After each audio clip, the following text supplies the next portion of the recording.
Joseph Kabila Kabange wahoze ari perezida wa Repubulika ya Demokarasi ya Kongo kuri ubu ushinjwa gufatanya n'ihuriro AFC M23 rirwanya ubutegetsi bwa Kinshasa, ndetse na Corneille Nangaa ni coordinateur wa AFC M23.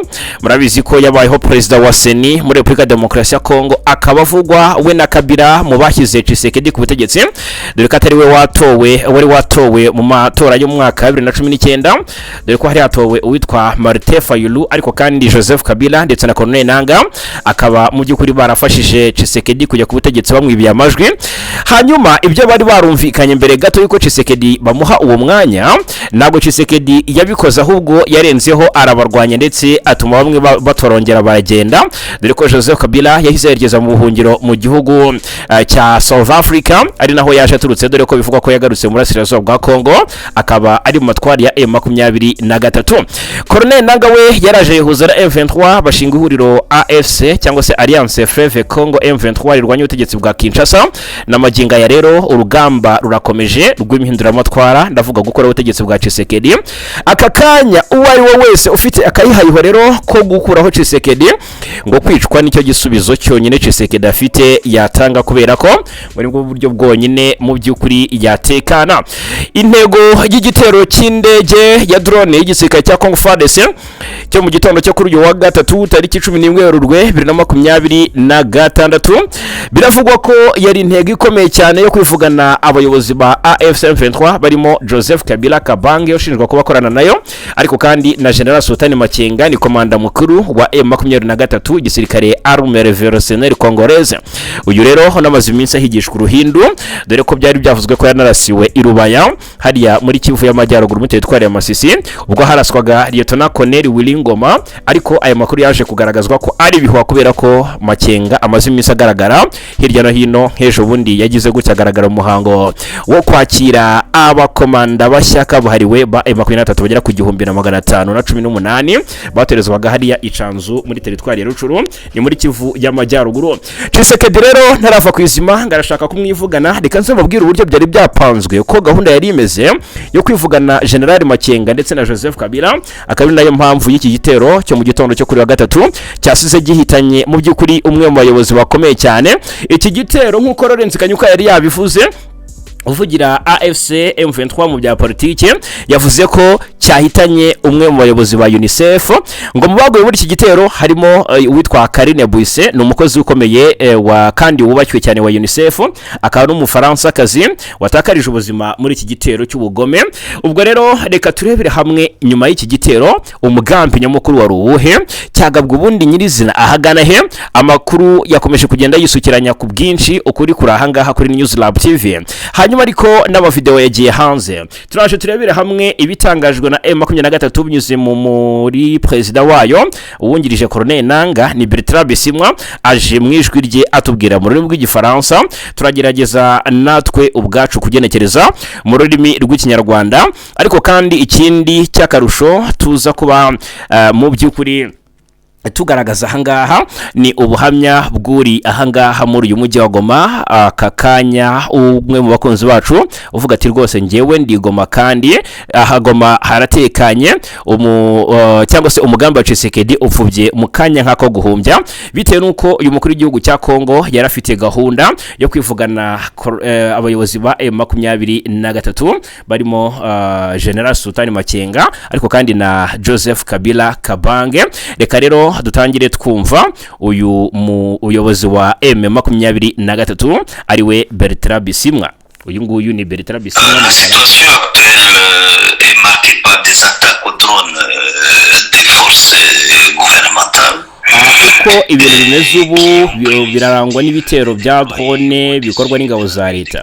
Ingabo za leta zafashe icyemezo cyo kohereza drone nyinshi hejuru y'umujyi wa Goma, kandi ubu zirimo kugerageza kugaba ibitero mu mujyi zigamije abantu runaka bagomba kwicwa. Bityo rero iki ni igikorwa cyo kwica abantu ku bushake, ni igikorwa cyo kugenzura imyirondoro y'abantu. Kubera rero iki gitero, cyangwa se kubera ko igitero gikomeje kandi abari kugabwaho igitero barazwi ndetse barazwi cyane rwose, nabagaba icyo gitero barazwi. Ni ukuvuga rero ko ubutegetsi bwa Kinshasa ubwabwo turamagana iki gikorwa rero cyo kwica abantu ku bushake, kikaba kandi kiri mu rwego rwo gukomeza kurenga ku masezerano yo guhagarika imirwano, ndetse kandi ubutegetsi bwa Kinshasa bwagiye burengaho mu by'ukuri bwagiye burenga ku masezerano yo guhagarika iyi mirwano kizwi nka CCLF. Ubutegetsi bwa Kinshasa bwagiye burenga ku buryo bwo gushaka amahoro bwatangiye. Turamagana kandi guceceka kw'abafatanyabikorwa mu nzira y'amahoro, cyane cyane ubuhuza n'ubworohereza cyaha bwa Leta Zunze Ubumwe za Amerika. Bakomeje rero guceceka ku bijyanye no kurenga ku masezerano yo guhagarika imirwano, nubwo ngo bihutira kugira icyo bavuga cyangwa se gufatira ibihano abandi. Uyu ni Bertrand Bisimwa ati ibitero byo kurenga ku gahenge no guprovoka aho tugenzura cyangwa se mu bice bituwe n'abaturage birakomeje. Ibi byose rero kandi abashinzwe kubyamagana ntacyo babivugaho, ntacyo babikoraho, kandi bakihutira gufatira abandi ibihano. Reka noneho twinjire mu buryo bwimbitse ku makuru y'ibi bitero. Ese hari hagamijwe iki hajya kuraswa kuri uyu mujyi wa Goma? Ni igitero ese cyari kigamije koko kwica uriya muyobozi w'umufaransa wo muri UNICEF? Reka turebere hamwe mu by'ukuri icyari kigamijwe, uko byaje kuba bigenda nuko byaje kuba birangira, hanyuma n'ikigiye gukurikiraho maginga, kubera ko ntabwo rwose byarangira gutya. Ndabwiza ukuri, M23 urugamba rwo kubohora abanyekongo ni rwirimo. Nta kurobanura ngo uyu ni umututsi, uyu ni umuhutu, uyu ni umuki, nta birimo. Amakuru atandukanye akomeje guturuka muri uyu mujyi aremeza ko igitero cya drone ingabo za Leta ya Kongo zagabye muri uyu mujyi wa Goma cyari kigambiriye abarimo Joseph Kabila Kabange wahoze ari perezida wa kiriya gihugu. Mu nama murambabarira mu masaha ya saa 10 n'igice z'igitondo cyo kuri wa gatatu tariki 11 Werurwe nibwo Goma hagabwe igitero cy'indege zitagira abapilote zizwi nka drone. Ni igitero cyagabwe mu gace kiganjemo ingo z'abaturage Kahimbi, ni hafi y'ikiyaga cya Kivu. Hanyuma abatuye muri ako gace baravuga ko mu rukerera bumvise turika inshuro ebyiri, ibivuze ko drone yarashe muri kariya gace yarekuye ibisasu bibiri. Mu busanzwe mu gace Kahimbi habarizwa amazu asanzwe araya Olive Lembe n'umugore wa Joseph Kabila Kabange.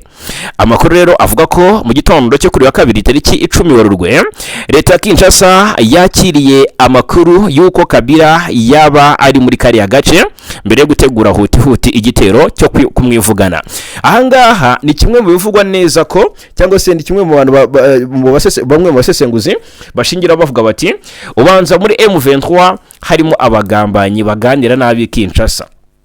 Nibyo byatangiye kuvugwa ubwo habaga igitero cyahitanye Colonel Wiringoma, umuvugizi wa M23 bya gisirikare, cyamuhitaniye hariya muri Masisi mu gace ka Rubaya. Ahangaha rero naho bakavuga ngo wasanga Kinshasa bari bahawe amakuru kuko iki gitero n'uburyo cyakozwe hubuhubu ngo nuko ngo nibwo bari bakimenya amakuru. Ndavuga bi Kinshasa ngo nibwo bari bagihabwa amakuru y'uko ngo Joseph Kabila yabara ahangaha Himbi ahasanzwe hari ubutunzi cyangwa se amazu y'umugore we Olive Lembe. Noneho murabizi Kinshasa mu mwaka ushize yari yakatiye Joseph Kabila Kabange igihano cy'urupfu nyuma yo kumuhamya gukorana na M23 no kugambanira igihugu. Murabizi ko yari yanambuwe mbere gato, ubu yari yambuwe ubudahangarwa afite bwo kuba senateri ubuzima bwe bwose. Kiriya gitero rero kandi Kinshasa yagiteguye nyuma yo kumenya neza ko ubwirinzi bw'ikirere cya Goma butari gukora byuzuye. Rwose ngo Kinshasa yamenye neza ko ubwirinzi butari gukora byuzuye, iravuga iti reka duprofite ubundi tubaprovoke tubakuremo umwe kabisa cyangwa babiri. Noneho bivugwa kandi ko mu kiriya gitero cyari kigambiriye harimo umuyobozi w'igisirikare cy'umutwe wa AFC/M23 General Sultan Makenga, umuyobozi wa Armée Révolutionnaire Congolaise, ndetse n'umuhuzabikorwa w'iri huriro Colonel Nanga. Nibyo ngibyo perezida wa M23 akaba n'umuhuzabikorwa wungirije wa M23 Bertrand Bisimwa, ibyo yavuze twabigarutseho. Nawe bivuga ko ngo yaragambiriwe, yatangaje ko ngo ibyabaye bitari igitero cyo gufata Goma ko ahubwo cyari igitero kigambiriye kwica abantu runaka. Leta ya Kongo rero ntacyo iravuga kuri iki gitero, ariko abanyapolitiki batavuga rumwe na leta nka Seti Kikuni n'uwitwa Frank Diong bagaragaje ko kiriya gitero cyerekana umurongo w'intambara ubutegetsi bwa Kinshasa burimo. Kikuni we yunzemo ati ubutegetsi bwa Kinshasa bwerekanye ko bushyira imbere amahitamo y'intambara aho gushyira imbere amahoro. Anashimangira ko Tshisekedi arimo kwishyira mu mwanya w'inzitizi ikomeye ishobora kubangamira igisubizo cy'amahoro cyanyacyo kandi kirambye cy'iki kibazo kimaze igihe kirekire giteza akababaro abaturage bo mu burasirazuba bw'igihugu. Frank Diong we yavuze ko ibyakozwe n'ubutegetsi bwa Tshisekedi ari ubugambanyi ku gihugu, agaragaza ko amahanga adakwiye kuburenza ingohe. Kugeza ubu abantu batatu barimo umufaransakazi ari we Karine Buise wakoreraga UNICEF nibo byamenyekanye ko biciwe muri kiriya gitero. No kuvuga ngo uyu Karine Buise ntabwo ari we gusa wishwe, ahubwo hishwe n'abandi babiri bataratangazwa amazina maginga yango tumenye ngo ni Nuza yitwa gutya. Hanyuma ariko murumva ko ibintu biri kubera hariya mujyi wa Goma bitoroshye na gato. Hanyuma umva umuntu wacu uri Goma icyo atubwiye ati Tshisekedi aramwaye. Tshisekedi rwose zisoni sinzi aho azikwiza kubera ko ibyo yari yapanze ntibimukundiye, ahubwo yikururiye ishyano, akuruye urwango hagati ye n'Ubufaransa. Yaramaze iminsi ashima ko buri kumwumva. Uyu ni umukunzi wacu aravuga uko situation yifashe Goma, abavuga ko igikuba cyacitse ari kubabwira ukuri guhari kubera ko nawe yibereyeyo. Allo bavandimwe ku muco muraho. Yewe ibiranga kuri Goma birasekeje cyane. Tshisekedi akubise igihwereye ahitanye umuzungukazi w'abandi ngo ariho arashakisha Kabila ngo kuri residence bamubwiye ko Kabila bigoma agomba nukuri twasetse. Reka ninkwereka cyayanga kuri Serena ibisigaye rwose ni ibihuha. Umutekano ni wose Goma, abantu bariho baracuruza, hari urujya n'uruza ku mipaka yombi, imipaka irafunguye. Nukuri ibyo bintu mubireke, genda bahumuriza kandi nta interefite yo kubabeshya. Ndahari nibiba ngombwa ndifotoza nicaye kuri Goma neza. Sawa, murakoze. Yes, no mama udukunda cyane ubana natwe umunsi ku munsi ari Goma ngibi ibyo atangaje. Hanyuma ariko ati uyu nawe ati ubu tuvugana ndi Goma rwagati, ntimwishinge za social media z'abaduyi, mukomeza kureba nibyo le drone yateye masaha ya 10:45 z'igitondo ni nayo yahitanye Karine wa UNICEF waruturanye na residence ya Kabila. Ni nawe ngo bashakaga. Muhumure nta buyobozi bwacu bwa AFC/M23 bwa Goma.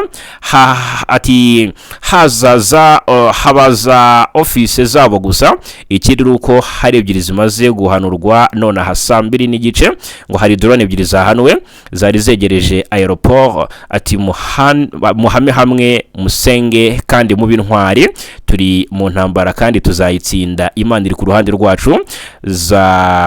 Ati yes, ugira umukunzi wacu uri Goma uduhaye nawe amakuru. Yes, ibiri kuvugwa mu mujyi wa Goma na makuru ari guca igikuba, ariko mu byukuri nta n'igikuba cyacitse, ahubwo Tshisekedi yikuririye ibyago bidasanzwe nkuko abasesenguzi bakomeje kugenda babigaruka. Mu kanya gato turaje dutumbagire live abari abakunda rwose News Lab TV mwe mukanda subscribe kugira ngo tujye kujya live muraje mwumve akantu ko kandi idonirizo ry'amakuru agezweho hano muri Burasirazuba Repubulika Iharanira Demokarasi ya Kongo. Hanyuma ikindi kigezweho aka kanya ibi bisa n'ubwe n'icyegeranyo cyakozwe ibyaranze ukwezi kwa Gashyantare mu bitero by'igisirikare byinshi byo mu kirere byakozwe ku nyeshyamba za M23 bikozwe n'ingabo za leta ya Repubulika Demokarasi ya Kongo. Biko ngo zongereye cyane ibitero byo mu kirere n'iby'indege zitagera abapilote zizwi nka drone ku birindiro bya M23 mu burasirazuba bw'igihugu. Ibi rero bikubiye mu isesengura cyangwa se yego ngo ni mu isesengura ryashyizwe ahagaragara mu ntangiriro za Werurwe n'umuryango ukurikirana amakimbirane witwa ngo ni Acled. Iyi raporo ivuga ko ukwezi kwa Gashyantare kwanditse amateka mu kugira umubare munini kurusha indi yose w'ibitero byo mu kirere n'ibyakozwe na drone byigeze kugaragara mu mateka ya Kongo nk'uko biri mu makuru y'uyu muryango. Ku itariki 24 Gashyantare igitero cya drone cyagabwe n'ingabo za leta ya Kongo cyisheriye Lt Col Uwingoma umuvugizi wa M23 mu bya gisirikare, hanyuma hamwe n'abandi bayobozi benshi bizo nyeshyamba. Iki gitero cyabereye hafi ya Rubaya mu karere ka Masisi muri Nord Kivu. Aka gace ka Rubaya karimo ibirombe bikomeye cyane bya koruta bivuga ko bitanga hafi 15% by'umusaruro w'isi cyangwa se wayamabuye ku isi ya rurema nk'uko imibare y'umuryango w'abibumbye ivugwa na Acled ibigaragaza.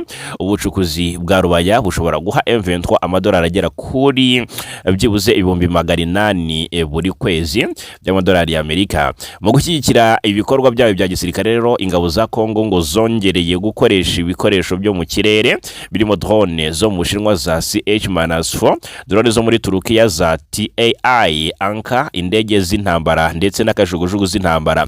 Ibitero rero byajyanye n'ibitero byagabwe ku butaka bifatanyije n'imitwe yitwaje intwaro bafatanya bita Wazalendo byabereye mu duce dutandukanye twari dufitwe na M23 cyane cyane mu turere twa Mwenga, Masisi, Fizi. Aha hose rero ni mu burasirazuba bwa Kongo. Acled kandi kavuga ko ingabo za Kongo zafashijwe n'amasosiyete yigenga akora ibikorwa bya gisirikare harimo Vectas bivuga ko yagiye agira uruhare mu bikorwa bijyanye no gukusanya amafaranga ava mu bucukuzi bw'amabuye y'agaciro. Ibi bikorwa rero byayoborwaga n'umunyamerika Eric Dan Prince wahoze ayobora sosiyete ya gisirikare yigenga ya Blackwater. Nubwo habaye ibi bitero byinshi byo mu kirere, M23 nayo yagabye ibitero byo kwihimura mu mpera za Gashyantare bituma ingabo za Kongo n'abafatanyije basubira inyuma mu bice bimwe na bimwe. Iyo inyeshyamba kandi yagabye ibitero bya drone zituritsa ngo zituritsa zizwi nka kamikaze bigamije kwibasira ikigo gikuru cy'ingabo za cy'ingabo cya Kisangani, hanyuma ngo gikoreshwa nk'ikorwa ry'ingenzi mu bikorwa byo mu kirere bya FARDC. Ibitero bya mbere bya M23 kuri icyo kigo kandi byatangiye ku itariki ya 31 Mutarama bikomeza kuwa mu kwezi kwa Gashyantare ndetse no mu ntangiriro za Werurwe 2026. Acled ivuga ko ibyo byose rero bigaragaza iyongera rikomeye ry'imikoreshereze ya drone z'intambara mu burasirazuba bwa Repubulika ya Demokarasi ya Kongo muri iyi ntambara ihanganishije impande zombi zihanganye. Yes, ni icyegeranyo. Byumvikane ko rero ikitwa gahenge ko karenzweho ndetse karengwaho mu buryo busa nkaho nta garuriro ryitezwe na n'ubu rugamba rurakomeje. Reka mbabwire ko kandi i Kigali mu Rwanda hari inama yateranije hamwe abayobozi bakuru b'inganda za gisirikare zo mu bihugu bigize umuryango wa Afurika y'Uburasirazuba EAC. Ni mu nama y'iminsi 3 kuva kuri tariki ya 10 kugeza ku ya 12 bagamije gusuzuma inganda aho gahunda yo gukoresha mu buryo buhuriweho ibikorwa remezo by'inganda za gisirikare igeze ishyirwa mu bikorwa. Iyi nama iri kuba hashingiye ku ngingo ya 2 y'amasezerano ya EAC yerekeye ubufatanye bijyanye n'ingabo n'umutekano, ndetse hanakurikijwe gahunda y'ibikorwa by'urwego rw'ingabo rwa EAC y'igihe cya Mutarama kugeza muri Kamena 2026. Atangiza iyi nama, Brigadier General Patrick Karuretwa, umuyobozi mukuru ushinzwe ubufatanye mpuzamahanga bya gisirikare muri Minisiteri y'Ingabo y'u Rwanda, yavuze ko iyi nama igaragaza ubushake mu by'ukuri busesuye bw'inzego z'ingabo zo mu bihugu bya EAC bwo gukomeza gushimangira ubufatanye mu rwego rw'umutekano no kongera ubushobozi bw'akarere. Ubwo rero turagerageza gukurikirana iby'iyi nama, imyanzuro y'iyi nama turaza kubibabwira hano kuri News Lab TV n'ahandi wayisanga. Reka rero dukomeze turebera hamwe n'andi makuru. Iyi kazinga yari yafashwe na M23 mu byumweru bibiri bishize ihirukanye FARDC. Ni kazinga FARDC yari yafashe yifata n'uduce tw'ingenzi twa Kasenyi n'ahandi turi mu nkengero za na hariya za Kibabi nyine turi mu nkengero za Rubaya, ariko M23 iza kubirukana. Ubu Kazinga rero bidasubirwaho yongeye gufatwa na FARDC nyuma y'iyo minsi yose yifashwe n'abarwanyi ba M23. Iyi Kazinga ikaba ifite akamaro kanini mu murenge wa Oso Banyungu cyangwa se ahari muri teritwari ya Masisi muri Kivu ya ruguru. Ubwo rero kuba Kazinga yongeye kujya mu biganza bya FARDC ngo ni intsinzi cyane ikomeye ku ruhande rwa Kinshasa. Nyuma y'ibyumweru bibiri aka gace kari karafashwe n'inyeshyamba za M23, ingabo za Congo FARDC zifatanyije n'imitwe yitwaje intwaro ya Wazalendo zagabye igitero cyatumye basubirana aka gace. Imirwano ikomeye yamaze umunsi wose hakoreshejwe imbunda nini ndetse n'into. Mu masaha y'umugoroba nibwo ngo hatangiye kugaragara ituze ugereranyije n'amasaha yari yabanje, ngo mu gihe aka gace kari mu maboko y'izi nyeshyamba rero kari mu maboko ya M23, ngo abaturage benshi bahunze ingo zabo nk'uko bitangazwa nabo ku ruhande rwa guverinoma Kinshasa, ngo bajya kwihisha mu mashyamba. Bakaba rero ngo kwisubiza Kazinga kwabaye nyuma y'iminsi mike izi ndwanyi za M23 n'ubundi ziri ku gace ka Boabo ndetse na Ndete n'udushe two mu nkengero za Kazinga. Ni Kazinga ifatwa nk'ahantu h'ingenzi cyane muri Oso Banyungu, bityo kuba ngo yongeye gufatwa n'ingabo za leta biratuma zigira imbaraga mu kugenzura aka gace ka Kivu ya ruguru. Ubwo rero ni ibyo ngibyo M23 ifata Kazinga. Ejo bundi reka nze wenda mbabwire ukuntu uyu mutwe wari mu nyungu ubwo yigaruriraga agace ka Kazinga, ndetse n'uburyo rwose ari byiza cyane kuba baharaniye kukisubiza byaba byiza kurushaho. Iyi Kazinga FARDC yarabanje yifata n'agace kitwa Luke, Kinigi, Mahanga. M23 irakotana irarwana iza kukisubiza. Noneho tuza kubabwira icyo bivuze kugenzura agace ka Kazinga. Niba FARDC yisubije ubugenzuzi bw'uduce twinshi mu buryo bumwe cyangwa ubundi, cyangwa se M23 niba yahombye aka gace yahombye ibintu byinshi. Iyi Kazinga ubundi M23 yari yayifashe tariki 3 Werurwe ejo bundi rwose, iri muri Masisi. Noneho iyi Kazinga M23 yifata yishe abatagira ingano ku ruhande rwa coalition. Hari na Colonel Ukwishatse, Colonel Ukwishatse wo muri FDLR nibwo yiciwe ahangaha muri imirwano ya Kazinga, na gace gakungaye cyane ku mabuye y'agaciro nyine kari mu nkengero za Rubaya n'ubundi. Amakuru akavuga ko M23 zagafashe ziturutse mu bice bya Ndete ndetse na Gasopo. Ibi bice bya Ndete na Gasopo budakeka ngahe M23 iri kugenzura Kazinga, kandi urumva ko ari byo bateye baturutsemo bajya gufata Kazinga, baje kubirekura. Noneho bamaze kubirekura byari kuwa kabiri mbere yuko haba imirwano ikomeye yanumvikanyemo ibibunda biremereye, byasize n'ubundi M23 ikomeje kurinda utwo duce. Noneho Kazinga M23 yaje cyangwa se M23 yaje kwisubiza aka gace ka Kazinga. Hari hasanzwe habamo ibirindiro by'ingenzi biherereye muri iyi sekiteri ya Oso Banyungu. Noneho aka gace aho gaherereye nukuvuga ngo gashobora gufungura inzira igana hitwa Buhimba, ni muri groupement ya Walowa Yungu, iherereye muri teritwari ya Walikale muri Nokivu, ndetse unagana muri Gatoyi ni mu majyepfo ya teritwari ya Masisi. Noneho ubwo rero gufata kariya gace by'umwihariko byatumye M23 isigasira ibirindiro byayo muri mpande 3 ihuriweho n'udushe tw'ingenzi. Hangaha barangaragariza agace ka Buhimba, Gatoyi ndetse na Kazinga n'ubundi. Ndagira ngo mu byumve neza, FARDC niba yigaruriye aka gace yakambuye M23, ubwo birahita byicurikanye na M23 yari ifite ububasha cyangwa se yari ifite amahirwe yo kuba yagira ubugenzuzi cyane se yarebesha amaso uko byifashe mu birindiro bitandukanye muri mpande 3 ihuriyeho n'udushe tw'ingenzi twa Buhimba, Gatoyi ndetse na Kazinga. Ubu rero izo position M23 yarimo niba zitakaje, ubu zirimo igisirikare cya Congo FARDC ndetse na Wazalendo, birumvikana cyane. Ibi bigaha coalition yari iherutse mu by'ukuri kwirukanwa mu duce twa Luke ndetse na Kasenyi ubushobozi bwo kwagurira ibikorwa byawo mu zindi groupement zirimo iya Walowa Yungu, Walowa Uloba ndetse na Walowa zose zo muri teritwari ya Walikale. Nimba bwira ngo M23 yatakaje agace k'ingenzi, ntimugire ngo ndi kure y'ukuri. Uyu mutwe wahombye cyane nuko wo utagira icyo bivuga, utaragira icyo bivuga hariko cyangwa se bakaba bafite n'ubundi buryo baza gukoresha kugira ngo bayisubize, ariko iki ni igihombo gikomeye cyane ku ruhande rw'intare za Sarambwe. Muri Walikale naho havuzwe amakuru yo gutakaza uduce. Bwaragira ngo mbanze ntangire kuri izi nkuru zigaragaza uburyo umutwe wa M23 watesetse cyangwa se utigeze witwara neza ku mirongo y'urugamba hariya muri Nokivu. Walikale ingabo za Congo FARDC ziravuga ko ngo zafasha agace kitwa ngo ni Mukole. Aka gace kari muri teritwari ya Walikale ni nyuma y'imirwano na M23, ntabwo ari withdraw mw'abantu mwe.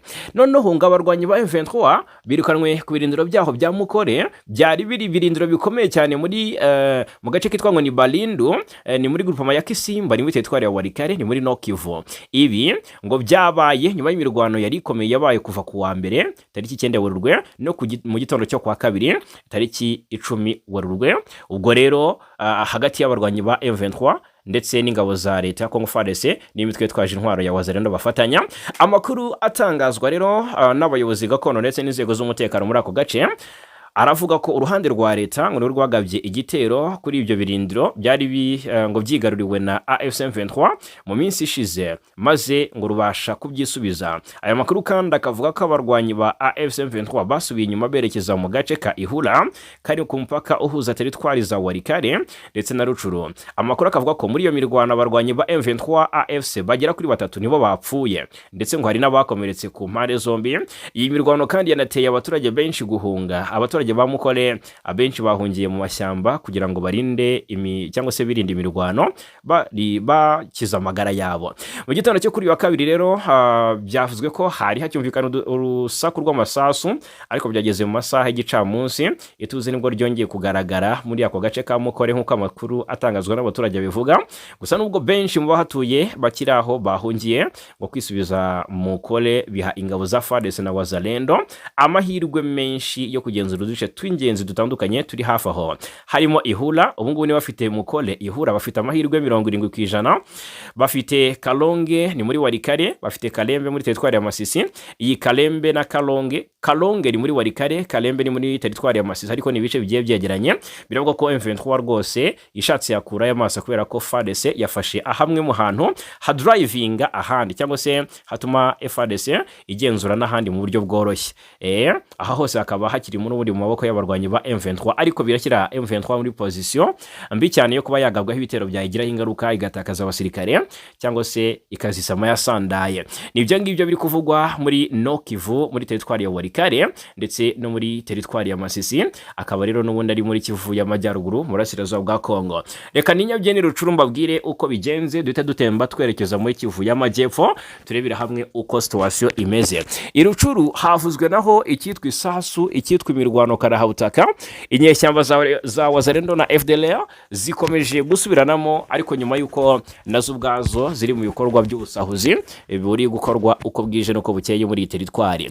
Abatuye mu mudugudu wa Buramba muri groupement ya Binza Sheferi ya Bwisha muri Rucuru hakomeje cyangwa se bakomeje gutaka bivohotera umutekano muke uterwa n'inyeshyamba za Wazalendo na FDLR zikomeje kubahohotera. Nuko ngaha biravuga ko ngo abahohoterwa kenshi bashinjwa gukorana na M23. Amakuru amwe akavuga ko imitwe y'inyeshyamba ibarizwa mu bihuru cyangwa se iba mu bihuru byegereye hano Buramba ariyo ihungabanya umutekano. None inyeshyamba za Wazalendo na FDLR nizo zitungwa gatoki. Hejuru yo gucengera mu baturage mu masaha y'ijoro nk'uko tubikesha Kivu Morning Post, izi nyeshyamba zitwaje intwaro ngo zinatera mu by'ukuri abakoresha umuhanda wa Kiwanja Ishasha nk'ahitwa Katoro hafi ya Katwiguru ndetse n'ahitwa Chabafu, aho ibitero cyangwa se igitero giherutse cyabaye ku cyumweru tariki 8 Werurwe 2026. Umwe mu baturage utifuje ko amazina yatangazwa ku mpamvu z'umutekano bwite akagira ati: "Hani wacu byabaye akamenyero by'umwihariko gusahura no gushimuta ibikorwa by'abantu bitwaje intwaro." Gusahura no gushimuta bikorwa n'abantu bitwaje intwaro ba Wazalendo na FDLR baracyari hafi y'umudugudu. Biravuga ko ibi bikorwa bikorerwa mu bice bigenzurwa na M23 kandi ko bikomeje guteza impungenge mu baturage baho. Ibikorwa by'ubuhinzi byarahagaze mu gice cy'amajyaruguru y'uyu mudugudu, aho abaturage batinya kwicwa uko bwije nuko bukeye. Ni ibice bivuga ko rwose Abazalendo n'aba FDLR bakidegembyamo bagikoramo ibikorwa by'ubugizi bwa nabi. Ubwo rero abaturage barasaba gutabarwa. Twerekeze muri Sud Kivu naho haravugwa amakuru. Reka duhere ahangaha ni Uvira nyuma yuko bimaze kumenyerwa cyangwa se twabivuzeho cyane ku munsi w'ejo, namwe makuru twiriwe tugarukaho tubabwira ko iyi Uvira abaturage benshi bari barahungiye mu Burundi bahunze imirwano ya M23 na FARDC batangiye kugaruka bagera ku 22 batahutse bambutse hari akavimvira hari agatumba batashye, ariko noneho ikigezweho ni ibiri gutangazwa nk'impuruza muri bino bice bya Uvira, ni muri Kivu y'Amajyepfo. Uvira rero biravugwa neza, abagore b'abanyamurenge by'umwihariko ndetse n'abandi banyekongo muri Uvira bahurije ku butumwa bw'amahoro n'ubumwe, bari kwitangira ubutumwa bugira buti ni ikinyamakuru Minembwe Capital News yanditse iyi nkuru bivuga ko tariki 8 Werurwe ni ku munsi mpuzamahanga w'umugore, ikizwi nka International Women's Day. Abagore b'abanyamurenge batuye muri Uvira muri intara Kivu y'Amajyepfo bahuriye mu gikorwa cyihariye cyo kwizihiza uwo munsi, bagaragaza icyifuzo cyabo cyo kubona amahoro arambye, ubumwe n'urukundo hagati y'amoko yose atuye mu burasirazuba bwa Repubulika ya Demokarasi ya Kongo. Byabaye mu buryo bwo kugaragaza ubufatanye bw'abagore b'amoko atandukanye, aho abagore b'abanyamurenge bafatanyije n'abandi b'abanyekongokazi barimo n'abafurero rwose n'ababembe ndetse n'abandi bakomoka mu yandi moko atandukanye atuye muri kariya karere.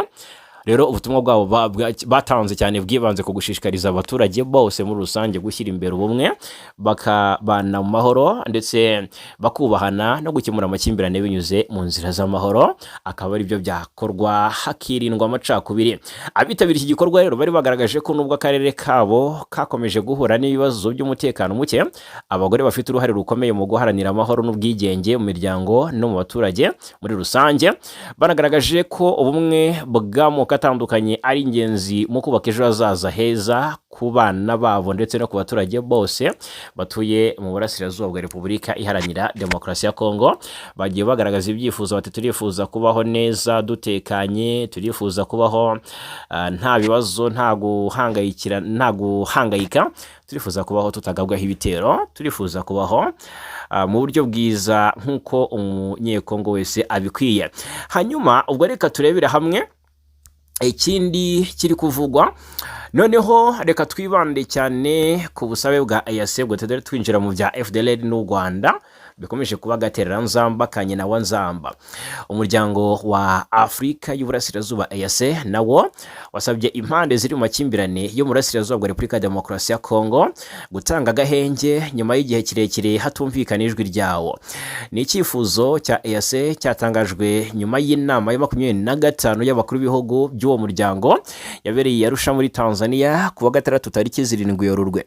Kuri ubu rero imirwanire cyakomeje mu burasirazuba bwa Kongo hagati y'inyeshyamba z'umutwe wa M23 n'ihuriro ry'ingabo zirwana ku ruhande rwa leta Kinshasa.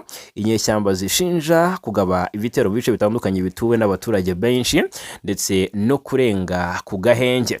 Ku wa mbere tariki 9 Werurwe M23 biciye muri Lawrence Kanyuka uyivugira yashinje ingabo za leta kugaba ibitero bya drone muri centre ya Minembwe mu ntara ya Kivu y'Amajyepfo. Ubwo rero itangazo ry'inama y'abakuru b'ibihugu bya EAC rivuga ko iriya nama ngo yahamagariye impande zose ziri mu makimbirane yo burasirazuba bwa Kongo guhagarika imirwano no kubahiriza gahenge ako kanya, irashimangira ko ishyigikiye ko amakimbirane yabo yakemurwa mu nzira y'amahoro. Itangazo ry'inama ya EAC kandi rivuga ko abakuru b'ibihugu bakiriye raporo yerekana aho ikirwa mu bikorwa ry'icyemezo cyari cyafashwe mbere rigeze kijyanye n'ibiganiro bya Nairobi biyobowe na EAC. Ni ibiganiro byitwa ko bigamije kugarura amahoro mu burasirazuba bwa Repubulika Iharanira Demokarasi ya Kongo. Ubwo rero amakuru mu by'ukuri aravuga ko abakuru b'ibihugu banashimiye intambwe zimaze guterwa mu kugarura amahoro n'umutekano muri ako gace. Ni mu gihe umutekano mu burasirazuba bwa Kongo ukomeje kuba mubi cyane bitewe n'imirwano ikomeje kubica bigacika hagati y'impande zihanganye. Imirwano ikomeje kugira ingaruka zikomeye ku mibereho y'abaturage ndetse no kurushaho kongera ibibazo by'ubutabazi bwihuse. Ni Kinshasa ku ruhande rwayo yakunze gushimangira ko ingabo zayo zikomeje kwitwara neza imbere y'icyo bwita imyitwarire y'intambara mu by'ukuri y'ihuriro AFC M23. ni imyitwarire Kinshasa ivuga ko igaragarira mu gusahura umutungo kamere w'agaciro kanini mu bice inyeshyamba zigenzura ndetse no kutubahiriza kenshi agahenge binyuze mu bitero bisubirwamo kenshi. Ku rundi ruhande umutwe wa M23 wo ugaragaza ko hakiri ikibazo gikomeye cyo kutavuga rumwe hagati y'impande zombi, nubwo zose zivuga ko ziri mu biganiro bigamije amahoro birimo ibya Doha ndetse n'ibyobowe na ubwo ni ibya Doha biyobowe na leta ya Qatar birumvikana. Hanyuma ubwo ngubwo ni ibyo ngibyo. Tugaruke. Perezida Kagame yerekeje i Paris mu Bufaransa ku munsi w'ejo rwose mu masaha ya gicamunsi yari yagezeyo kuri uyu wa kabiri nyine, yanaganire na Perezida Emmanuel Macron w'Ubufaransa. Utese ubwo baganira iki kandi Macron afasha igihugu cya Congo muri intambara? Murabizi ko Abafaransa bohereje ingabo muri iki gihugu cya Repubulika Iharanira Demokarasi ya Congo. Murabizi neza ko mu by'ukuri ni kimwe mu byagiye bigarukwaho.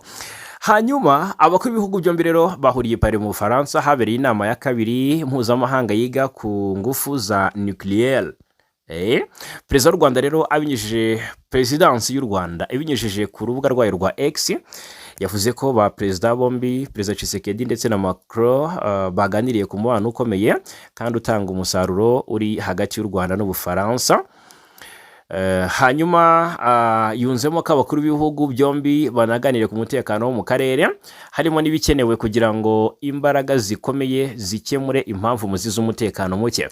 U Rwanda n'Ubufaransa bikaba bisanzwe bifitanye imibanire myiza mu nzego zitandukanye. Muri 2024 Ubufaransa bwasinyanye amasezerano y'ubufatanye mu iterambere n'u Rwanda, aho buzatanga miliyoni 400 z'amayero azafasha mu guteza imbere ibikorwa by'uburezi, ubuvuzi ndetse no guhangana n'imihindagurikire y'ikirere mu gihe cy'imyaka 5. Muri uwo mwaka kandi shyirahamwe ry'umukino wa tennis mu Rwanda n'iry'Ubufaransa ryasinyanye amasezerano y'ubufatanye ku 29 Gicurasi agamije guteza imbere uyu mukino mu bihugu byombi. Muri 2023 leta y'Ubufaransa binyuze mu kigega cyayo gishinzwe Ubufaransa Agence Française de Développement ni AFD rero yasinye na guverinoma y'u Rwanda amasezerano y'inguzanyo ya miliyoni 75 z'amayero azifashishwa havugururwa ibitaro bya Ruhengeri. Hasinywe kandi amasezerano ya miliyoni 16 z'amayero azifashishwa mu guteza imbere ibikorwa remezo mu turere two mu cyaro.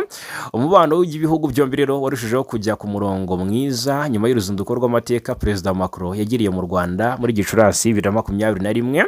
Muri Kamena 2024 Perezida Kagame yakiriwe na Perezida Emmanuel Macron w'Ubufaransa mu biro bye. Mu kwakira k'uwo mwaka kandi Perezida Kagame na Madame Jeannette Kagame bitabiriye inama ya 19 y'abakuru b'ibihugu na za guverinoma bikoresha ururimi rw'Igifaransa byibumbiye mu muryango OIF. Iby'umubano w'u Rwanda n'Ubufaransa byo ni byinshi, ibishimangira ko ibihugu byombi bibanye neza ni byinshi. Hanyuma ariko mu Bufaransa nabuze mbona urukiko rutera utwatsi ubusabe bwa Sarkozy ku bihano yahawe. Ngira ngo murabizi ko hari icyemezo cyafashwe. Ubundi Sarkozy amaze iminsi ahanganye cyangwa se yitaba ubushinjacyaha uko bwije nuko bukeye. Ubufaransa rero urukiko mu Bufaransa ku wa mbere tariki 9 Werurwe rwemeje ko wahoze ari Perezida Nicolas Sarkozy agomba kurangiza igihano yahawe nyuma yo guhamwa n'icyaha cyo gukoresha amafaranga atanyuze mu mucyo mu gihe cyo kwiyamamaza, nk'uko amakuru aturuka mu begereye iyo dosiye avuga, nyuma y'uko umwunganizi we agerageje guhuza ibihano ku byaha bibiri bitandukanye yahamijwe. Ubwo rero ni icyemezo gishobora gusaba uwahoze ari Perezida wakoze manda imwe kuva 2007 kugeza 2012 kandi akaba yarahuye n'ibibazo byinshi by'amategeko kuva avuye ku butegetsi kongera kwambara igikomo cya electronique kigaragaza aho aherereye hose. Icyemezo cyavuzweho bwa mbere n'ikinyamakuru Le Figaro umwaka ushize. Sarkozy rero yabaye Perezida w'Ubufaransa mu by'ukuri yabaye uwahoze ari Perezida w'Ubufaransa wa mbere woherejwe muri gereza akora iminsi 20 mu rubanza rujyanye n'inkunga yahawe na Libya mu gihe cyo kwiyamamaza kwe muri 2007. Sarkozy we rero yatanze ubujurire. Hanyuma ibyo ngibyo rero nibyo twavuga ku makuru ari kuvugwa cyane mu gihugu cy'Ubufaransa. Ngo duteye ibuye rimwe twishinye n'ebyiri kubera ko hari Perezida Kagame wari witabiriye inama y'ibihugu yiga mu by'ukuri ku ikoreshwa ry'ingufu za nucleaire. Hanyuma reka tugaruke noneho turebera hamwe uko ibintu byifashe cyangwa se n'andi makuru ku bijyanye n'impungenge, impuruza ndetse n'ubusabe bwa buri ruhande ku kijyanye n'umutwe wa FDLR udugizwe ahanini n'abasize bakuye u Rwanda muri jenoside yakorewe abatutsi, umutwe ubanye na guverinoma Kinshasa ndetse uhabwa byose n'iyi guverinoma, umutwe wirengagizwa nkana kariyo ntandaro y'ikibazo cy'umutekano mu karere k'ibiyaga bigari, kariyo ntandaro cyangwa se impamvu ituma u Rwanda uko bwije n'uko bukeye rukaza ingamba z'ubwirinzi rwashyize ku mipaka. Ingamba z'ubwirinzi rero zagiye zishyirwa bivuga ko u Rwanda ruzazikuraho, ariko habanje kubaho gusenya umutwe wa FDLR n'ubundi uri hariya mu burasirazuba bwa Kongo. Izi ngamba z'ubwirinzi rero byaranatunguranye cyane ejo ubwo Amerika yagiraga gutya igafatira u Rwanda ibihano, rufatira ibihano, hari abayobozi bafatiwe ibihano, urwego hari abayobozi abajenerali ba RDF bagiye bafatirwa ibihano bagera kuri 4 barimo na General Mubaraka Muganga, barimo General Rukika Rusisi ndetse n'abandi batandukanye. Ariko noneho byaje kurangira Amerika nta kivuze ku bijyanye na FDLR. Ahangaha ku ruhande rw'u Rwanda ngo birumvikana ibihano byahawe abasirikare b'u Rwanda n'igisirikare cy'u Rwanda RDF ngo byari impamvu yuko ngo u Rwanda rutegeze rushyira mu bikorwa ibyo rwiyemeje mu biganiro bya Washington DC ndetse n'ibyo rwasinyiye bijyanye no gukuraho ingamba z'ubwirinzi. Nyamara FDLR na guverinoma Kinshasa ntibigeze bivugwaho ngo habazwe Kinshasa impamvu itarasenya uwo mutwe kandi nayo yarabisinyiye. Ahubwo noneho hakomeje kugaragara ibya FDLR ndetse na guverinoma Kinshasa uko bwije n'uko bukeye. Ese wigeze umenya ko umuhungu wa Habyarimana ari uri ku isonga noneho mu mikoranire na Tshisekedi ngo bagiye gukora buri kimwe kugira ngo FDLR umutwe ukomeye uzatera u Rwanda ugakoraho ubutegetsi buriho, ndetse ngo uyu muhungu wa Habyarimana ashobora kuza kuba ari nawe uba umuyobozi wa FDLR. N'abakayumva Nyamwasa hafi aho bararekereje baravuga bati turahari kandi tuzakora buri kimwe kugira ngo duhungabanye umutekano w'u Rwanda. Nduhungire rero ni minisitiri w'ububanyi n'amahanga n'ubutwererane ejo yabwiye umuhungu wa Habyarimana Juvenal wayoboye u Rwanda yitwa Jean-Luc Habyarimana ko u Rwanda rudakerensa umubano we na Perezida Felix Antoine Tshisekedi. Yabigarutseho ubwo yasubizaga mu by'ukuri uyu muhungu nyuma y'ubutumwa Jean-Luc Habyarimana yari yatambukije ku mbuga nkoranyambaga. Uyu muhungu wa Habyarimana yari yifashishije X yose Twitter agaragaza u Rwanda nk'urushaka guhunga inshingano zarwo nyuma y'uko Amerika ifatiye ibihano bamwe mu basirikare bakuru ba RDF ibashinja gufasha M23 ihanganye na guverinoma ya Kinshasa. Kuri we ngo rushaka kwitwaza ingendo ze zihariye yagiye agirira muri Kongo nk'uburyo bwo gushimangira umubano wa Kongo ndetse n'umutwe wa FDLR ngo kandi ntaho bihuriye.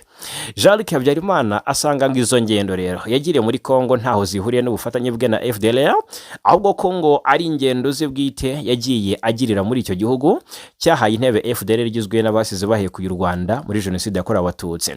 Minisitiri Nduhungire rero yaje ntiyaripfana asubiza uyu Jean-Luc Habyarimana, ahise asubiza uyu muhungu wa Habyarimana washatse kwigurutsa umubano we na FDLR ndetse n'ingendo ze Kinshasa azigaragaza nk'izidafite aho zihuriye nawo. Ati ndibanda cyane ku buryo wagaragaje ko ingendo zawe rwose zihoraho i Kinshasa zari ingendo zihariye ziri privé. Igisubizo cyanjye ni iki? Ati igisubizo cyanjye ni iki?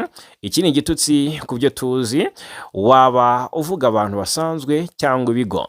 Yongeyeho ati ibikorwa byawe by'urugomo guhera muri 1994 byakomeje kugenda byisubiramo, aho kuba mu buhungiro wishimye, aho gushaka akazi mu Bufaransa wahisemo kwinjira muri arena, ubwo ni mu kibuga ukorana na FDLR igizwe n'abajenosideri ndetse na Perezida Tshisekedi mu gutegura ibikorwa bigamije kugirira nabi igihugu cyawe. Nduhungirehe yamweretse ko mu byo yakora byose u Rwanda rufata umubano we na Tshisekedi na FDLR nk'ikintu gikomeye. Atariko ntugifite impungenge, ibyo rwose ibyo bikorwa tubifata nk'ibintu bikomeye. Nduhungirehe kandi yongeye kwibutsa ibikorwa bibi byaranze ubutegetsi bwa Perezida Habyarimana Juvenal biri mu rufu rwaho ari Perezida wa Repubulika ya mbere Gregoire Kayibanda, Felicura Nyiramu witwa Felicura Nyiramutarambirwa Silvio Sindambiwe, abatutsi bishwe muri Murambi, Kibirira, Bugesera, Mukingo mu mwaka w'igihumbi kimwe magana cyenda mirongo icyenda, na Agathe Uwiringiyimana wari minisitiri w'intebe n'abandi.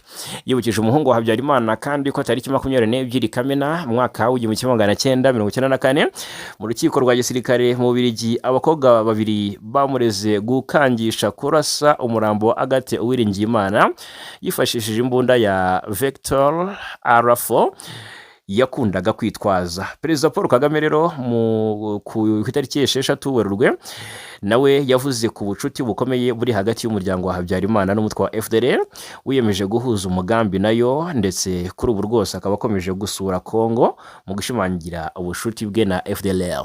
Ati umuhungu wahoze ari perezida w'u Rwanda wagejeje iki gihugu muri jenoside n'abandi bafatanyije bakomeje gusura Kinshasa mu rwego rwo kwagura imikoranire yabo na FDLR kandi bagahabwa ikaze. Kugeza muri Kongo habarurwa abarwanyi ba FDLR bari hagati y'ibihumbi 7 n'ibihumbi 10. U Rwanda rero rwerekana ko uretse abarwanyi bawo cyangwa se b'uwo mutwe unubakiye ku ngengabitekerezo ya jenoside ari nayo ukomeje gukwirakwiza mu yindi mitwe n'ingabo za leta ya Kongo bikorana. Mu mpera za 2025 bamenyekanye cyane cyangwa se byamenyekanye ko Perezida Tshisekedi Chilombo wa Kongo ndetse n'umuryango wa Juvenal Habyarimana uba mu Bufaransa batangiye kunoza umugambi wabo wo guhungabanya umutekano w'u Rwanda babinyujije mu mutwe w'iterabwoba FDLR. Amakuru rero yizewe yavugaga ko Tshisekedi n'umuryango wa Habyarimana bateganya guha FDLR ibikoresho bihagije bayifasha kubona abarwanyi bashya kandi ihabwe ngo n'ubuyobozi bushya, aho umuhungu wa Habyarimana Jean-Luc Habyarimana azaba ari we muyobozi mukuru w'uyu mutwe. Umuntu wa hafi y'ibiro bya perezida wa Kongo yahishuye ko ubutegetsi bw'iki gihugu buri gukorana na Jean-Luc Habyarimana. Abanyamuryango b'ihuriro RNC riyoborwa na Kayumba Nyamwasa niyita guverinoma y'u Rwanda iri mu buhungiro iyoborwa na Thomas Nahimana wabaye padiri. Byagaragajwe ko Tshisekedi yateganyaga inama yo ku rwego rwo hejuru i Kinshasa mu ntangiriro za 2026 yagombaga guhuza abantu bo mu mitwe y'iterabwoba bita abatavuga rumwe n'ubutegetsi bw'u Rwanda kugira ngo bareme ihuriro rifite igisirikare gikomeye gishobora guhungabanya umutekano w'u Rwanda kikaba cyanakuraho ubutegetsi bwarwo. Ku ya 4 Gashyantare Tshisekedi yari muri Amerika mu gushyira imbaraga mu bukangurambaga busaba abagize inteko ishinga amategeko b'Abanyamerika gusunikira ubutegetsi bw'icyo gihugu gufatira ibihano u Rwanda kubera uruhare arushinja mu ntambara yo mu burasirazuba bwa Repubulika iharanira demokarasi ya Kongo. Bisa naho rero urugendo rwe rutamuhiriye kuko yeretswe ko kugira ngo haboneke amahoro arambye leta ya Kongo mu by'ukuri igomba gusenya umutwe w'iterabwoba FDLR nk'uko amasezerano y'amahoro ya Washington abiteganya ndetse na Wazalendo. U Rwanda rwagaragaje kenshi ko rudashobora gukuraho ingamba z'ubwirinzi mu gihe umutwe wa FDLR ugihabwa intebe n'ubutegetsi bwa Kongo kandi ari ikibazo ku mutekano warwo n'akarere k'ibyaga bigari. Aha ngaha muri iyi nkuru twakomoje ku bijyanye na Kayumba Nyamwasa ndetse n'uburyo nawe ari mu mugambi n'uyu Jean-Luc Habyarimana ndetse na guverinoma ya Kinshasa. Hamaze iminsi havugwa ko Tshisekedi yaba ari mu myiteguro yo kwakira Jean-Luc Habyarimana. Tumaze iminsi tubigarukaho tubibabwiraho cyangwa se ubwo tumaze iminsi babwira ko Tshisekedi ari mu myiteguro yo kwakira abarimo Kayumba Nyamwasa i Kinshasa. Ni amakuru rwose ari confirmed. Iby'umugambi ngira ngo byatangajwe bwa mbere niba nibuka neza ni umunyamakuru Pero Luwala uyazwiho cyane gutangaza amakuru y'ibanga y'imbere ku butegetsi bw'i Kinshasa. Uyu mugabo usanzwe aba mu gihugu cy'Ububiligi yari yavuze ko usibye Nyamwasa washinze umutwe wa Rwanda National Congress cyangwa se RNC, abandi batavuga rumwe n'ubutegetsi bw'u Rwanda Tshisekedi ateganya kwakira barimo witwa ngo ni Theogene Rudasingwa, uyu wigeze kuba umunyamabanga mukuru w'ishyaka FPR Inkotanyi, barimo David Himbara uzwiho gusebya ubutegetsi bw'u Rwanda na Gerard Gahima wigeze kuba umushinjacyaha wa Repubulika. Nibizwe rero ikizaba kijyanye aba bagabo i Kinshasa, gusa bitekerezwa ko n'ubundi ruzinduko rwabo ruri mu mugambi wo guhungabanya umutekano w'u Rwanda Tshisekedi amaranye imyaka n'imyaka. Nyamwasa rero na bagenzi be bategerejwe Kinshasa mu gihe mu bihe byashize no muri Tshisekedi yagiye ahakirira abandi batavuga rumwe n'ubutegetsi b'u Rwanda basanzwe baba mu buhungiro. Ubwo barimo Eugene Gasana ugeze ku ambasaderi w'u Rwanda i New York mu muryango w'abibumbye. Nago Jean-Luc Habyarimana nawe twamugaruka kuko tumaze iminsi tubivugaho 5-5 n'umuhungu wa Juvenal Habyarimana wa Perezida Juvenal Habyarimana. Rero mu Gushyingo 2025 Perezida Paul Kagame yaganiraga n'abanyamakuru munabyibuka yemeza ko mugenzi we Tshisekedi wa Congo yamaze igihe akorana n'abarwanya ubutegetsi bw'u Rwanda barimo Jean-Luc Habyarimana mu kubaka umutwe wa FDLR kugira ngo uhungabanye umutekano w'u Rwanda. Ni ibintu rero bimaze iminsi binagarutsweho ejo buri tariki 6 ubwo Perezida Kagame yaganiraga n'abahagarariye ibihugu byabo na za guverinoma mu Rwanda, yaje kubikomozaho nkuko twabivuzeho. Ni umutekano w'u Rwanda bashaka guhungabanya, ariko u Rwanda urwego rufataho umutekano warwo ni urwego rukomeye cyane. Byageze no rwose iri jambo ngira ngo Tshisekedi niba ryumva ari save aryandika ahantu. Umugabo w'ingabo z'u Rwanda General Mubaraka Muganga, tutitaye ku kuba amaze iminsi yarafatiwe ibihano na Leta Zunze Ubumwe za Amerika, yatangaje ko ingabo z'u Rwanda zakora byose birimo no gutanga ubuzima bwazo kugira ngo umunyarwanda abeho neza kandi atekanye. Ati twakwemera abasirikare 1000 bakagwa ku rugamba bitangira umunyarwanda umwe. Ni General Mubaraka Muganga wabitangaje. Ubutumwa yabutangiye mu murenge wa Ngarama w'akarere ka Gatsibo ku itariki 9 Werurwe, ubwo inzego z'umutekano zatangiraga ibikorwa bihuriweho byo guteza imbere imibereho y'abaturage bizamara amezi 3. General Mubaraka Muganga yaresobanuye ko ibikorwa byose by'ingabo z'u Rwanda bigamije kurengera umunyarwanda kuko zakwemereza gatanga ubuzima kugira ngo umuturage abeho atekanye. Niyo mpamvu rero u Rwanda rukoze ingamba z'ubwirinzi rwashyize ku mipaka, niyo mpamvu amaronda akorwa, niyo mpamvu umutekano urindwa hasi hejuru kugira ngo umunyarwanda adahungabanywa n'umwanzi. Uko rero byakagombye nicyo u Rwanda rukora kugira ngo umunyarwanda abeho atekanye cyangwa se yishimiye kuba mu gihugu cye. Hanyuma reka dute turebera hamwe amakuru ari kuvugwa hanze ya Afurika. Dute turebera hamwe amakuru ari kuvugwa hanze ya Afurika.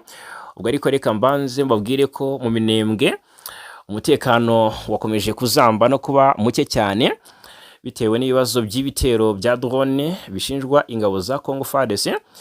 Abaturage bahitanwe n'ibitero ndetse ni benshi, hangiritse n'ibindi bikorwa remezo. Ubu ngubu iradiyo yabavuganiraga nayo yasenywe nk'uko amakuru abivuga. Abaturage barabyishimangira bavuga bati ibyacu byadushoboye. Mu gitondo cyo kuwa mbere tariki 9 nibwo hatangiye ibitero, kuwa kabiri nabwo byarakomeje. Ibitero cyane biri kwibanda mu duce tw'ingenzi twahariya mu Minembwe ndetse no muri centre Minembwe. Abaturage bakavuga ko rwose bari kumva urusaku rw'intwaro nini ndetse n'into n'indege zitagira abapilote zizwi nka drone zikomeje kubarasaho ibisasu bitarobanura. Hanyuma bakavuga ko ibyo bisasu biri kugwa cyane muri centre ya Minembwe, aho bivuga ko hari hahungiye abaturage benshi baturutse mu mihana itandukanye ya Karingi, Bidegu, Mikenke ndetse n'indi kunze kuberamo imirwano. Bivuga ko rwose bamwe muri abo baturage bahise bahasiga ubuzima mu gihe abandi bakomeretse, nubwo umubare nyakuri w'abahitanywe n'ibyo bisasu utaramenyekana kugeza na maginga ya. Ibyo bitero rero kandi byangije radio Tungane, radio y'abaturage ikorera muri centre ya Minembwe, yari maze igihe ifasha abaturage kubona amakuru no gutanga ubutumwa buhuza abaturage muri ako gace. Umwe mu baturage watanze amakuru avuga ko rwose aho ibisasu byaguye ngo na ahantu hari hahungiye abaturage benshi bavuye mu bindi bice byugarijwe n'imirwano. Ni agace gatuwe cyane kandi ngo kari hafi ibikorwa by'ingenzi by'ubuzima n'uburezi. Minembwe ahangaha ni centre cyangwa se na agace gafite ibikorwa byinshi by'ingenzi birimo amashuri abanza n'ayisumbuye, kaminuza n'ibitaro bikuru bya Minembwe ndetse n'ibikorwa by'amadini bitandukanye ibikorwa by'amadini n'abihaye Imana bitanga ubuvuzi n'ubufasha ku baturage. Impungenge ni zose kubera ko ibitero biraswa aviglaroma cyangwa se buhumyi ngo biraza bikagira ingaruka n'ubundi ku baturage uko bwije no kubukeye, bigasenya ibikorwa remezo. Baravuga bati rero ni vuba aha rwose tugasigara ntaho gusengera, tugasigara ntaho turema isoko, tugasigara ntaho twigira cyangwa se abana boherezwa ku ishuri, tugasigara turi heru kubera ko ibikorwa by'ubugizi bwa nabi bya Kinshasa biri kuza byangiza byinshi. Hanyuma Uvira nahoze mbona rwose ibyaho ihuriro biravugwa neza ko abaturage bari gutaha ku bwinshi bava mu Burundi, abari barahunze imirwano. umwe mu mijyi ifite uruhare rukomeye muri Kivu y'Amajyepfo, umujyi wa Uvira. Kuba ngo hari abarwanyi umutwe wa FDLR ntibifatwa nk'impanuka cyangwa se ibintu by'igihe gito, ahubwo nk'uko bigaragazwa n'isesengura ryimbitse kubera mu karere. Iri huriro rihagarariye umusaruro w'ingamba zateguwe mu gihe kirenga imyaka 30 zigamije kuvugurura no kongera imbaraga ku mitwe yitwa y'abatavuga rumwe n'ubutegetsi n'u Rwanda bari mu buhungiro. Raporo zitandukanye zashyizwe ahagaragara n'imiryango mpuzamahanga irimo nk'uwitwa ngo ni Consortium International pour la droit humain au Congo, zigaragaza ko izi ngamba zidashingiye ku bantu ku giti cyabo cyangwa ku mpinduka z'amazina y'imitwe, nubwo abayobozi bashobora gusimburana cyangwa imitwe igahindura imiterere, ideology n'intego z'uyu mutwe bikomeje kuguma uko byahoze, bigaragaza ko ari gahunda y'igihe kirekire ifite intego zisobanutse. Hanyuma rero kandi abasesenguzi benshi bagaragaza ko Uvira atari umujyi usanzwe mu by'umutekano w'akarere. Uyu mujyi uherereye ku mupaka wa Repubulika ya Demokarasi ya Kongo n'u Burundi, ni hafi y'ikiyaga cya Tanganyika, ukaba ufatwa nk'ahantu hafite akamaro mu migendekere y'ibikorwa bya gisirikare, ubucuruzi ndetse n'itumanaho hagati y'ibihugu byo mu karere.